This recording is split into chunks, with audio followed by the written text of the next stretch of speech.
Hello दोस्तों, तो स्वागत है आपका अपने यूट्यूब चैनल HK टेकिंग में। तो दोस्तों, आज के इस अमेजिंग वीडियो में हम बात करने वाले हैं द हिंदू वोकेबलरी के बारे में, जिनमें हम 5 ऐसे वर्ड देंगे जिनमें सारी उसकी डिटेल होगी। तो वीडियो अंत तक ज़रूर देखें और वीडियो पसंद आए तो वीडियो को लाइक करें और चैनल को सब्सक्राइब ज़रूर करें। तो बिना देरी के वीडियो को शुरू करते हैं। वोकेबलरी का फर्स्ट वर्ड है वैक्सीनेशन।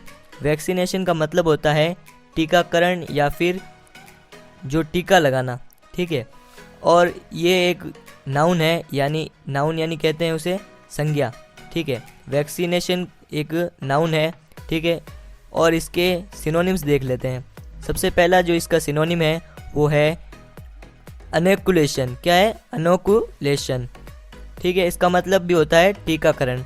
नंबर 2 पर है इंजेक्शन। इंजेक्शन यानी सुई लगाना, ठीक है। अब नंबर 3 पर है इम्यूनाइजेशन। इम्यूनाइजेशन यानी बचाव करना या फिर छुटकारा। तो हमने अभी तक सिनोनिम्स पढ़े हैं इसके 3 वैक्सीनेशन के। अब हम इसके सेंटेंस देख लेते हैं। इसका सेंटेंस एक है जो कि आपको समझाने के लिए दिया गया है, वो है अलग अलग टीके देना शायद खतरनाक भी हो सकता है। अलग अलग टीके देना शायद खतरनाक भी हो सकता है। It may even be harmful to give the vaccines separately. तो इसमें वैक्सीन वर्ड यूज हुआ है जिसका मतलब है टीके देना या फिर टीका लगाना या फिर टीका करना, टीकाकरण। ये आपको वर्ड समझ में आ गया है तो मैं आगे बढ़ता हूँ। नेक्स्ट वर्ड है हमारा टेस्टिमनी। क्या है? टेस्टिमनी। टेस्टिमनी उसे कहते हैं जो गवाही। टेस्टिमनी का मतलब होता है गवाही, ठीक है। और गवाह कौन होता है? जो गवाह टेस्टिमनी को देता है, यानी गवाही देता है। और टेस्टिमनी एक नाउन है, यानी ये भी एक संज्ञा है। अब हम इसके सेंटेंस पहले देख लेते हैं, जिससे आपको ये क्लियर हो जाएगा ये वर्ड कैसे यूज़ होता है। इस वर्ड का एक सेंटेंस है जो कि है अपनी गवाही के अनुसार वह ऐसा नहीं कर सकता। इसको हम इंग्लिश में ट्रांसलेट करते हैं जो कि है according to his own testimony he can't do it, ठीक है। तो इसमें जो टेस्टिमनी वर्ड यूज़ हुआ है वो यही हुआ है कि अपनी गवाही के अनुसार वो ऐसा नहीं कर सकता, यानी जो गवाही है के अनुसार। गवाही वर्ड क्या है? टेस्टिमनी। ये इस जगह पर यूज होता है। यहाँ तक आपको क्लियर है। अब हम इसके सिनोनिम्स देख लेते हैं। इसके सिनोनिम्स है, नंबर 1 पर है प्रूफ। प्रूफ यानी सबूत, किसी भी चीज़ का सबूत। नंबर 2 पर सिनोनिम है एविडेंस। एविडेंस यानी होता है गवाह। एविडेंस यानी होता है गवाह। ये वर्ड आपने अधिकतर सुना होगा। अब नेक्स्ट जो वर्ड इसका है, सिनोनिम है इसका नेक्स्ट, वो है स्टेटमेंट। स्टेटमेंट कहते हैं उसे, यानी वर्णन करना, किसी भी चीज़ का वर्णन। नंबर 4 है जो कि लास्ट सिनोनिम है इस वर्ड का। किस वर्ड का? टेस्टिमनी यानी गवाही का। वो है विटनेस। विटनेस यानी गवाही देने वाला या फिर गवाही देने वाली।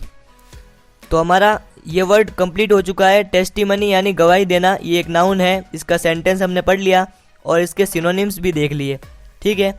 अब हम नंबर 3 जो कि है नेक्स्ट वर्ड, उसके बारे में देखते हैं। जो वर्ड है नंबर 3 पर वो है अप्रूवल। अप्रूवल का मतलब होता है स्वीकृति देना या फिर स्वीकृति। ये एक नाउन है जो कि संज्ञा है। और अब हम इसके सेंटेंस पहले देख लेते हैं। इसका सेंटेंस है पर्यटन विभाग ने 50 करोड़ का बजट स्वीकृत किया है। स्वीकृत क्या है? अप्रूवल। अप्रूवल यानी स्वीकृति प्रदान करना। तो इसमें जो हम ट्रांसलेट करते हैं तब देखते हैं। ट्रांसलेट इसका ये ऐसा होगा कि the tourism department has approved the budget of 50 crore, ठीक है। तो इसमें जो अप्रूव्ड हुआ है यानी उसको स्वीकृत किया है, उसे स्वीकृति प्रदान की गई है, उसे कहते हैं अप्रूवल। यहाँ तक आपको क्लियर है। अब हम इसके सिनोनिम्स और एंटोनिम्स को देख लेते हैं। इसका जो पहला सिनोनिम है वो है फेवर। फेवर यानी होता है किसी भी चीज़ का समर्थन करना या किसी व्यक्ति का समर्थन करना। नंबर 2 सिनोनिम है वो है कंसेंट। क्या है? कंसेंट। कंसेंट का मतलब होता है अनुमति देना या फिर अनुमति। जैसे स्वीकृति हुआ वैसे ही अनुमति, ठीक है। अब हम इसके एंटोनिम्स देख लेते हैं। इसका एंटोनिम्स यानी ऑपोजिट वर्ड कहते हैं। एंटोनिम्स को कहते हैं ऑपोजिट वर्ड। और इसके ऑपोजिट वर्ड है डिसअप्रूवल। अप्रूवल का डिसअप्रूवल। डिसअप्रूवल यानी अस्वीकृति और अप्रूवल यानी क्या होता है? स्वीकृति। और दूसरा जो इसका एंटोनिम्स है वो है डिस्प्रेगमेंट। क्या है? डिस्प्रेगमेंट यानी नीचा दिखाना, किसी व्यक्ति को नीचा दिखाना या फिर कुछ भी जो कि नीचा दिखाते हैं हम। तो अब नंबर 4 के ऊपर आते हैं। ये आपको क्लियर हो चुका है। इसके हमने क्या क्या बताया? इसके हमने सेंटेंस बता दिए, सिनोनिम्स और एंटोनिम्स बता दिए। अब हम इस जो कि नेक्स्ट वर्ड है वोकेबलरी का उसे देखते हैं। नेक्स्ट वर्ड है हमारा एक्सक्लेम। एक्सक्लेम एक वर्ब है जो कि कहते हैं क्रिया है, ठीक है। वर्ब को इंग्लिश में क्रिया कहते हैं, ठीक है। अब इसका मतलब क्या होता है ये जान लेते हैं। एक्सक्लेम का जो मतलब होता है वो होता है अचानक जोर से चिल्लाना, अचानक जोर से चिल्लाना या फिर पुकार उठा, कोई भी चीज़ को एकदम से पुकार देना या फिर पुकार उठा, एकदम से बोल उठा, वो वर्ड होता है इसका मीनिंग, ठीक है। अब हम इसके क्या नाम है सिनोनिम्स पहले जान लेते हैं। इसके सिनोनिम एक ही है जो है एजर्ट। क्या है? एजर्ट यानी दृढ़ता से कहना, मतलब बिना हकलाए या बिना डर के किसी भी चीज़ को कहना, ठीक है, तो उसको कहते हैं एजर्ट। एजर्ट यानी दृढ़ता से कहना। अब हम इसके एंटोनिम्स देख लेते हैं। इसका एंटोनिम्स भी एक है, वो है हाइड। हाइड यानी क्या होता है? छिपना। हाइड यानी क्या होता है? छिपना। अब हम इसका जो सेंटेंस है वो देख लेते हैं। इसका सेंटेंस है छोटे राजकुमार को आते देख वह एकदम पुकार उठा। अब कौन पुकार उठा? एक व्यक्ति है जो छोटे राजकुमार को आते हुए देखकर एकदम से पुकार उठा, और इस वर्ड का मीनिंग भी क्या है? पुकार उठा, ठीक है। तो पुकार उठा, अरे वाह एक मनुष्य जो मेरी प्रजा है। अब इसने एक बात कही है कि एक मनुष्य जो मेरी प्रजा है वो क्या है? पुकार उठा। पहले क्या वर्ड भाई? पुकार उठने की, ठीक है। तो अब पुकार उठने की वर्ब हमारी क्या है? एक्सक्लेम, ठीक है। तो हमने यहाँ पर एक्सक्लेम को यूज़ किया है। अब हम इस जो हमने वाक्य बोला है इसको ट्रांसलेट करते हैं, जो कि है here is a subject exclaimed the king when he saw the little Prince coming, ठीक है। तो इसमें जो एक्सक्लेम्ड वर्ड का यूज़ हुआ है वो वही हुआ है जहाँ पर पुकार उठा लिखा हुआ है, ठीक है। तो पुकार उठा यानी एक्सक्लेम्ड, या फिर जिसे हम कहते हैं अचानक जोर से चिल्लाना। यहाँ तक आपको क्लियर है। अब हमने क्या क्या जान लिया? एक्सक्लेम का जो सिनोनिम्स देख लिया, एंटोनिम्स देख लिया, उसका एक सेंटेंस देखकर आपको समझा दिया। अब हम नेक्स्ट जो वर्ड है नंबर 5 पर है उसे देख लेते हैं। वो है ड्रेस्टिकली। क्या है? ड्रेस्टिकली। इसका मतलब होता है अत्यधिक या फिर ज़्यादा, या जिसे कहते हैं हम बहुत। और इसका दूसरा मतलब होता है कड़े रूप से। इसका दूसरा मतलब होता है कड़े रूप से। ये एक एडवर्ब है। ये एक क्या है? एडवर्ब है। अब हम इसके सेंटेंस देख लेते हैं। ये थोड़ा हार्ड वर्ड है, इसलिए हम इसको दो सेंटेंस के थ्रू समझते हैं। इसका पहला सेंटेंस पहले मतलब को दर्शाएगा और दूसरा सेंटेंस दूसरे मतलब को दर्शाएगा। तो पहला सेंटेंस जो है वो है इस परिस्थिति में कठोर कदम उठाने होंगे। इस परिस्थिति में कठोर कदम उठाने होंगे। तो इस वर्ड को ट्रांसलेट करते हैं, यानी कठोर कदम उठाना यानी कड़े रूप से। कोई भी चीज़ एकदम कड़े रूप से कर रहे हैं ना, तो हम उसको क्या कहेंगे? ड्रेस्टिकली।